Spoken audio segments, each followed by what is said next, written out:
Santapan Harian, Senin, 2 Februari 2026.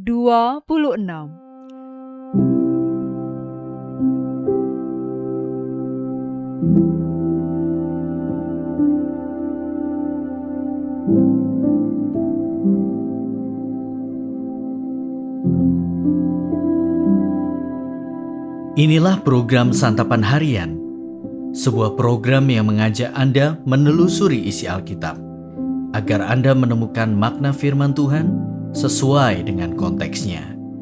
Santapan Harian tertuju bagi Anda yang ingin memiliki kehidupan rohani yang segar, kuat, dan sigap.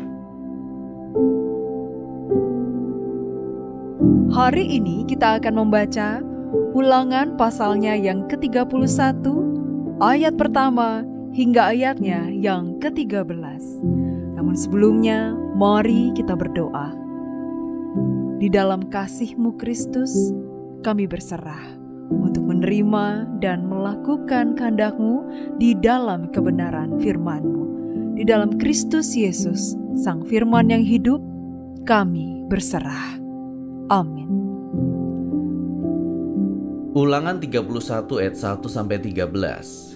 Kemudian Musa pergi dan menyampaikan segala perkataan ini kepada seluruh orang Israel. Katanya kepada mereka, "Aku sekarang berumur 120 tahun dan tidak dapat memimpin lagi. Juga Tuhan telah berfirman kepadaku, sungai Yordan ini tidak akan kau seberangi. Tuhan Allahmu dialah yang akan menyeberang di depanmu dan memunahkan bangsa-bangsa itu dari hadapanmu, sehingga kamu dapat memiliki negeri mereka. Adapun Yosua, dia akan menyeberang di depanmu seperti yang difirmankan Tuhan. Tuhan akan melakukan terhadap mereka seperti yang dilakukannya terhadap Sihon dan Og, raja-raja orang Amori yang telah dipunahkannya itu, dan terhadap negeri mereka. Tuhan akan menyerahkan mereka kepadamu dan kamu harus melakukan terhadap mereka tepat seperti perintah yang kusampaikan kepadamu. Kuatkan dan teguhkanlah hatimu, janganlah takut dan jangan gentar karena mereka. Sebab Tuhan Allahmu dialah yang berjalan menyertai kamu. Ia tidak akan mengabaikan kamu dan tidak akan meninggalkan kamu."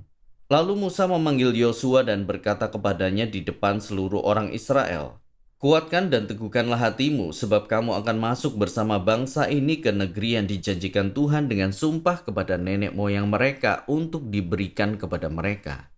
Engkau akan memimpin mereka sampai mereka memilikinya. Sebab Tuhan dialah yang berjalan di depanmu, dan Dia akan menyertai engkau. Dia tidak akan membiarkan engkau dan tidak akan meninggalkan engkau. Janganlah takut dan janganlah cemas." Lalu Musa menuliskan hukum itu dan memberikannya kepada imam-imam Bani Lewi yang mengangkut tabut perjanjian Tuhan dan kepada semua tua-tua Israel. Musa memerintahkan kepada mereka demikian, pada akhir 7 tahun, pada waktu yang ditetapkan pada tahun penghapusan utang, selama hari raya Pondok Daun, ketika seluruh orang Israel datang menghadap hadirat Tuhan Allahmu di tempat yang dipilihnya, kamu harus membacakan hukum ini di depan seluruh orang Israel. Suruhlah bangsa itu berkumpul, laki-laki, perempuan, dan anak-anak, serta pendatang di kotamu, supaya mereka mendengarnya, belajar takut akan Tuhan Allahmu dan melakukan dengan setia segala perkataan hukum ini. Lalu anak-anak mereka yang tidak mengetahuinya akan mendengarnya dan belajar takut akan Tuhan Allahmu selama kamu hidup di tanah yang akan kamu duduki setelah menyeberangi sungai Yordan.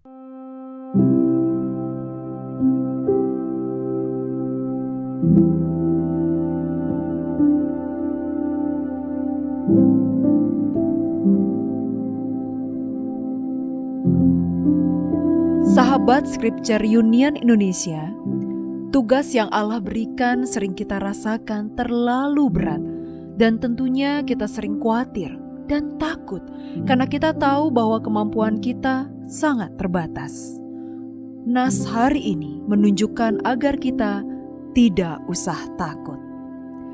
Musa sebentar lagi akan dipanggil pulang karena tugasnya sudah selesai. Ia tidak akan memimpin umat Israel masuk ke Kanaan.